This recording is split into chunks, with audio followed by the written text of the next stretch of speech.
Hello! So, today we will be discussing the lesson 3, which is the difference between ethics and religion. So, here are the questions that will intrigue you to knowing what is a religion. So, this will be our guidelines to explore the topic. So, first, we have here the what is religion? And does it determine what is right? And also, what does religion do? Why is religion a controversial issue? And what are the main functions of religion? So, we will be also talking a very brief introduction to the world's biggest religions and their ethical principles. Lastly, what is it to live in a secular society? What does that entail for religious belief and practice? Are you really intrigued with these questions? Because I am. And I am curious in knowing what is the difference between religion and ethics. So here in the next slide, we have here a very short introduction to what is a religion. So according to this, a religion is a sociology. So what is a sociology? So, sociology is a social science, which is the studies of humans, societies, human social behavior, the patterns of life, and so on. So, to simply put that, it is a scientific way of studying the society. So, according to this, it is put that there is no perfect definition for a religion. But we can say that religion is any set of attitudes, beliefs, practices pertaining to supernatural power, whether that power be forces, gods, spirits, ghosts, or demons, is according to Amber number 1996. So also, religion is an idea about relationship between science and religion, and also particular system of faith and worship, a pursuit or interest to which someone ascribes supreme importance. So that is what religion. But there is no perfect definition for a religion. We have here the highlighted word, the supernatural. So what is supernatural? It is something beyond the material world. As such, it is a matter of faith. Here in the next slide also talks about religion. And the pictures below, or the pictures that's shown here in the next slide, symbolizes what is religion. We have here the beliefs, and the questions below will intrigue you and make you curious to knowing what is this religion all about. And this, who or what made the world? Why are we here? And what are we made of? What happens when we die? We have here a picture of reincarnation. So do you guys believe you will be reincarnated or reborn to your afterlife? So what is this reincarnation? Reincarnation, also known as rebirth or transmigration, or in ancient Greek-inspired texts, metempsychosis, is the philosophical or religious concept that the non-physical essence of a living being begins a new life in a different physical form or body after biological death. And also, you will be living depends on how you live your previous life. If you have lived your life badly in the previous life, then you will be punished, and you will be punished in your afterlife. And then if you live your previous life goodly or humbly, then you will be rewarded in your afterlife. So here are some questions to think about. So what do you gain from your religion? And why is religion a controversial issue? Next is, what is the relationship between religion and ethics? So what do you gain from your religion? So for me, religion can be a source of comfort and guidance. Yes, of course. It can provide a basis for moral beliefs and behaviors. And it can also provide a sense of community and connection to the tradition. Some research even suggests that it may affect health. So that is what you gain, or that is what I gain from my religion. Next question. Why is religion a controversial issue? So I will rephrase that and renew the question to this. So instead of that, I will use this. How does a religion negatively affect your society? So religion reinforces and promotes social inequality and social conflict. And it helps convince the poor to accept their lot in life.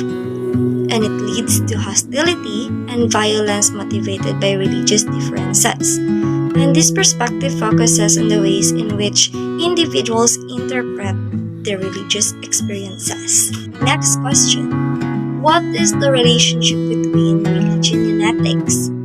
So, religion is concerned with the relations between God and the individual, while ethics depends upon volitions and religion upon psychic emotions.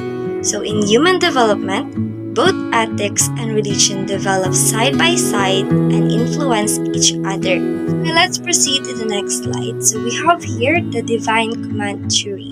So what is this divine command theory? So divine command theory is a meta-ethical theory which proposes that an action status is morally good is equivalent to whether it is commanded by God. The theory asserts that what is moral is determined by God's commands, and that for a person to be moral, he is to follow God's commands. To simply put this, divine command theory is a theory that what makes something morally right is that God commands it, and what makes something morally wrong is that God forbids it. I have here quotes and verses that define the God command theory. So the belief that human beings are made in the image of God influences moral judgment according to Preston 2007 page 23.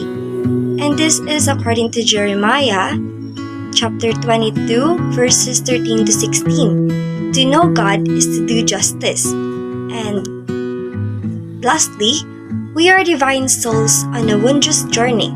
We came from God, live in God, and are evolving into oneness with God. Becoming aware of the life energy in all that lives is becoming aware of God's loving presence with us, according to Subramania Swami as Hinduism Today, 1996. Divine command theory also argues that morality is based on the commands and character of God, and moral obligation is about obeying God's demands, according to Encyclopedia of Philosophy. Divine command theory is the view that morality is somehow dependent upon God, and that moral obligation consists in obedience to God's commands. So, divine command theory includes the claim that morality is ultimately based on the commands and character of God, and that morally right action is the one that God commands or requires. So, but all versions of the theory holds in common claim that morality and moral obligations ultimately depend on God. Here Abraham and divine command theory. So, I have read the Bible and have watched movies like this. So, Abraham was commanded by God to kill his only son, Isaac, so in praise of his name. So, with the divine command theory, something is right because God said so. So, it means that the good is dependent upon the will of God. But something is wrong here because it is a sin. So, is this sufficient? The question is this sufficient? So if Gabriel did not swoop down, Abraham had been right to kill his son. But it is not the case that God commands what is right. Instead, because it is the right thing to do. Question mark. In the story of Abraham and Isaac, the proponent of a divine theory can argue that Abraham was morally justified in his intended action of killing Isaac because God directly commanded him to do so. But in Genesis 22, God commands Abraham to sacrifice his son Isaac as a burnt offering. This divine commentary arises to a dilemma. So on the one hand, there is a religious duty to obey God. That is to kill Isaac. But on the other hand, there is a moral obligation not to kill an innocent life. So what we can learn from Abraham is that his focus was on God's power to fulfill his promises and not on the circumstances he was facing.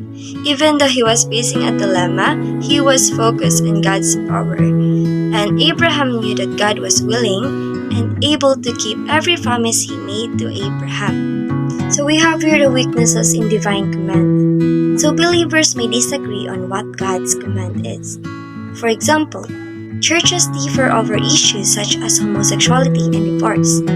Next weakness is, what about those who do not belong to our religion? So what does our religion do, and what are the main functions of our religion? So first, we have here, they provide unity and identity. So how does our religion provide unity? So the communal practice of religion in a house of worship brings people together and allow them to interact and communicate. So in this way, religion helps reinforce social unity and stability. So this function of religion was one of Emily Durkheim's most important insights. So how does a religion contribute to identity? So the national identity is closely tied to one's sense of nationality and or the nation they reside in. So similarly, one's religion's identity is also connected to their level of religiosity and the religion they often associate with, either through their family or more likely through their community. So this answers the questions of people's existence and their purpose of life. Next is, this helps to give comfort and support in times of difficulties and hardship because religions do often associate with connectedness. So it will give you comfort and support in times. These are the main functions of a religion. First is the social solidarity and identity. So social solidarity and identity, we shared values. Example, the love, the charity, and the compassion.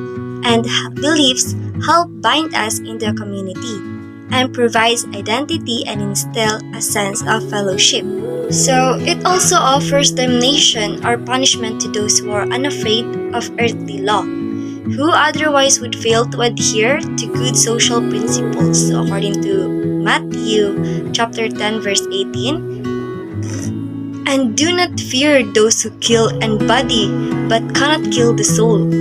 Rather fear him who can destroy both soul and body in hell. John also tackles life's great unknowns and the strength and hope in adverse times. So, in all societies, many people face hardships.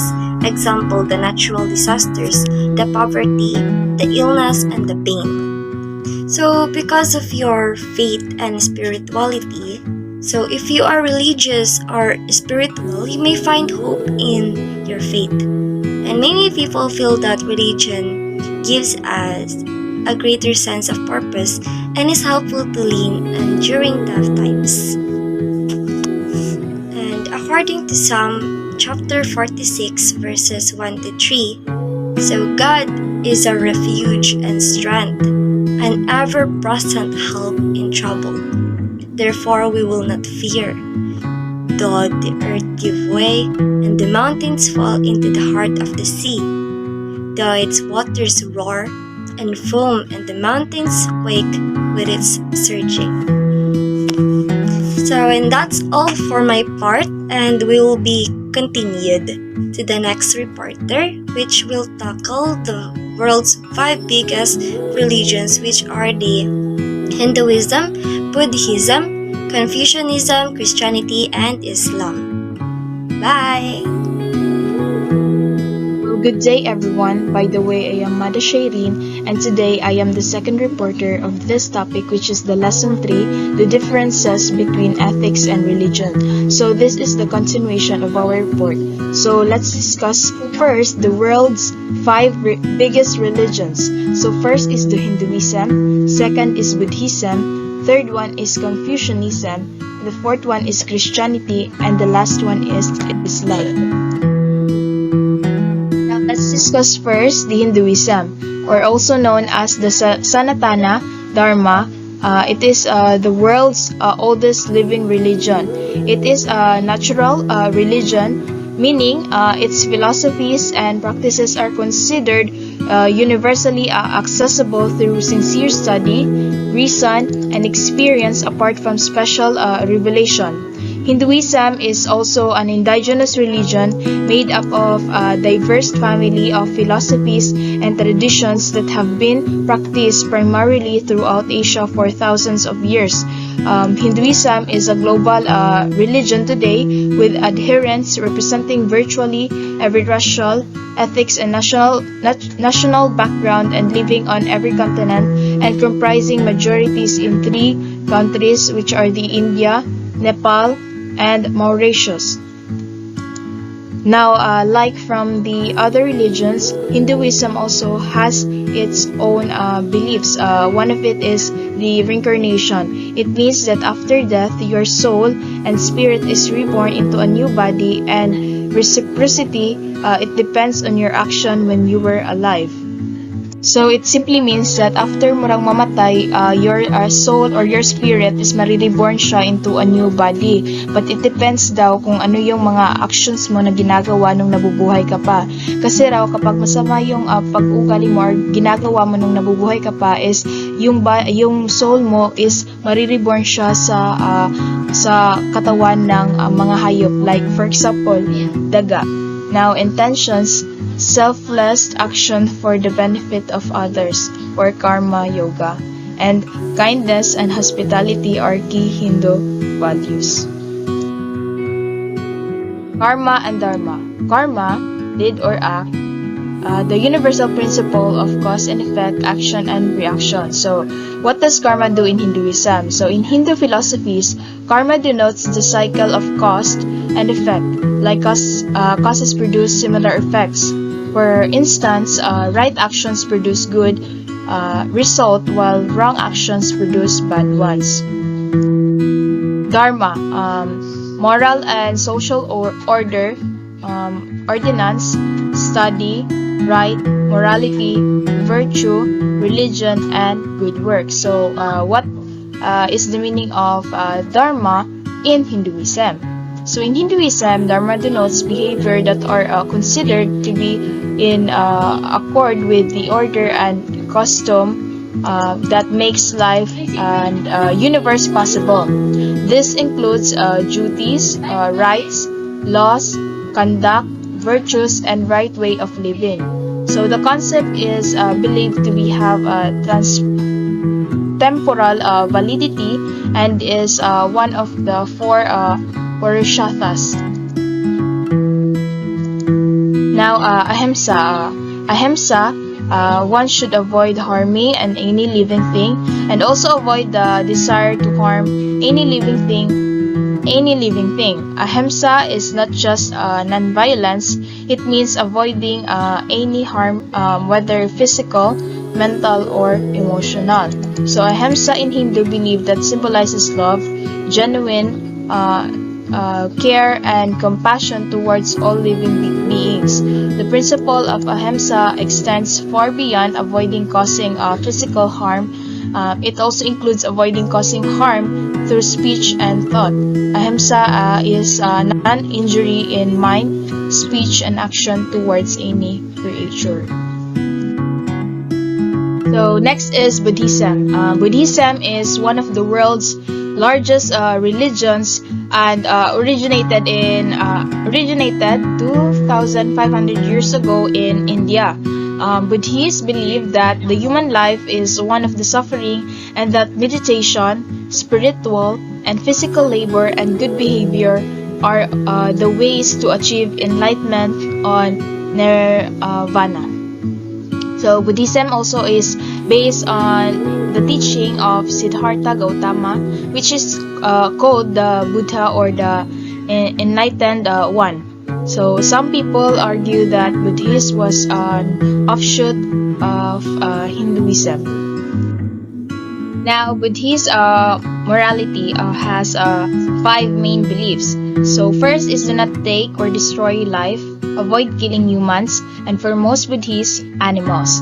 Do not take what is not given, do not distort facts, refrain from misuse of the senses, do not overindulge beauty, sexual activity, and etc. And last is avoid self-intoxication like drinking alcohol and using drugs. Now let's proceed to the core values of Buddhism. First one is love. Love towards all creatures. Next one is pity, compassion for all who suffer. Next is joy and unselfish sharing in the happiness of others. And last one is serenity, freeing oneself from anxieties and success or failure and being equal-minded when dealing with others. Now let's proceed on Confucianism. So Confucianism is one of the most influential religious philosophy in the history of China, and it has existed for over 2,500 years. It is concerned with inner virtue, morality, and respect for the community and its values. So it is a Chinese ethical and philosophical system based on the teaching of Confucius. Focuses on human morality and or right actions. Confucianism stresses the importance of education for moral development. And the state should be governed by moral virtue than through coercive laws. Themes in Confucianism. First one is Li. It is about ritual and etiquette, the acts of everyday life. Next is Shao, love within the family or relationships. Next is Chang. It is about loyalty to family, spouse, ruler or state, and friends. Next is Ye, righteousness. Next is Xin. It is about honesty and trustworthiness. And last is Jin, benevolence, humaneness towards others. Now, Christianity. So, Christianity is the most widely practiced religion in the world, with more than 2 billion followers. The Christian faith centers on beliefs regarding the birth, life, death, and resurrection of Jesus Christ. So, sources of Christian authority include church, scriptures, faith, and the Holy Spirit. Sin and forgiveness, it is the ability to forgive those who wrong you. And Christianity is guided by the 10 Commandments as a code of conduct. Now the last one is the religion Islam. So the word Islam means it is the submission to the will of God. The followers of Islam are called Muslims. Muslim people are monotheistic and worship one all-knowing God, who in Arabic is known as Allah. The followers of Islam aim to live a life of complete submission to Allah. They believe that nothing can happen without Allah's permission, but humans have free will.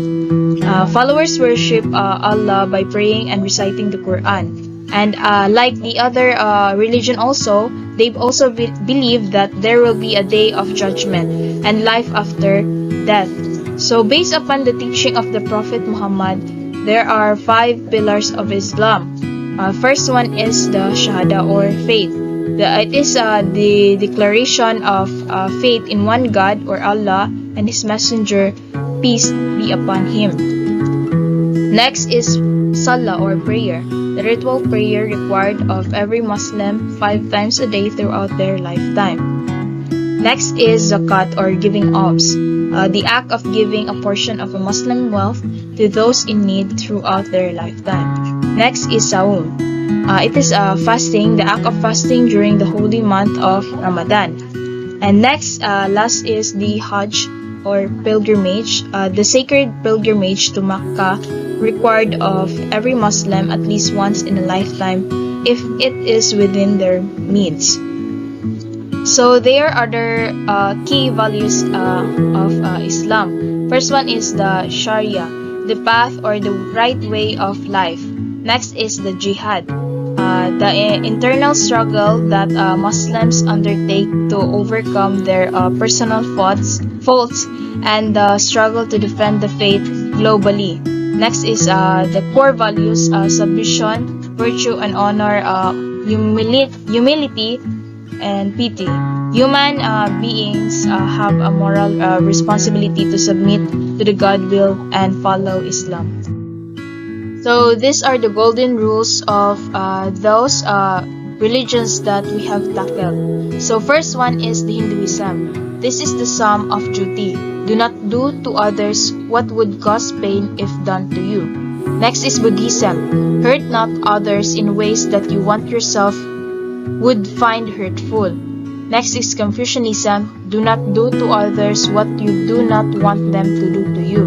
Next is Christianity.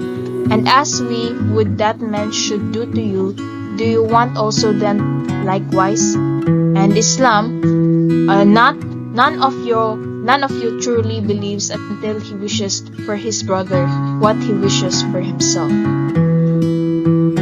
So we have here some questions that are related to the topic that we have tackled. So first question is, do we need to be believers of an institutional religion to be moral? For me, no, because as we all know, religion and morality are synonymous. Yeah, we cannot deny the fact that religion did influence us in our values, but try to think of those people that are religious. Not all of them have values. Next question is, are all religious people ethical?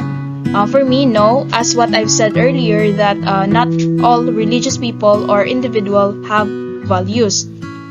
Last question is, are all ethical people religious? For me, no, because there are some there are some people that are ethical but not religious. Now, religion in a secular world. So FNU is a secular university. The Republic of Fiji Islands in a secular state. But what is the secular? What does it mean for religious and what ethical issues does it generate?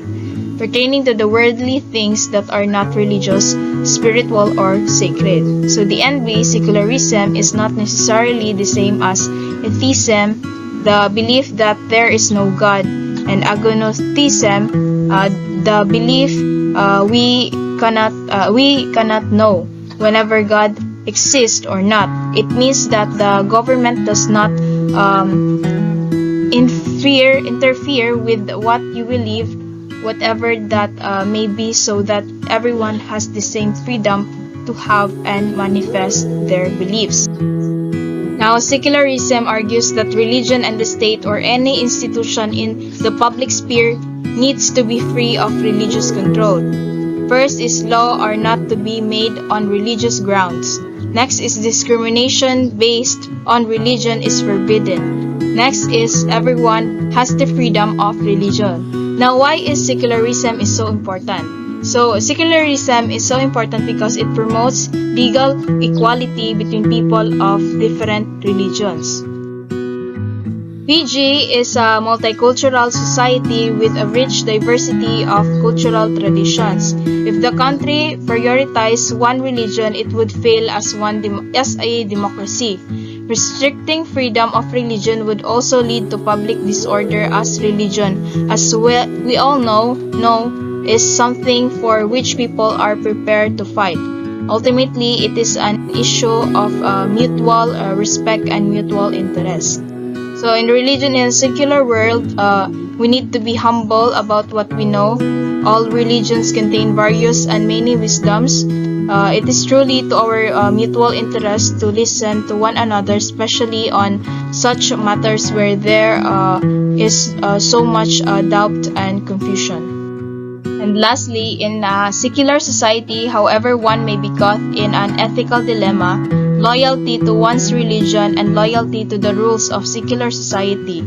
Like in the UK, road health and safety made law that all motorcyclists had to wear helmets, but this wasn't possible for Sikhs as they have a religious duty to wear a turban. So, like this man is wearing, this is a called turban. So, what is their dilemma? What should the state do? So, this is the example situation for these questions.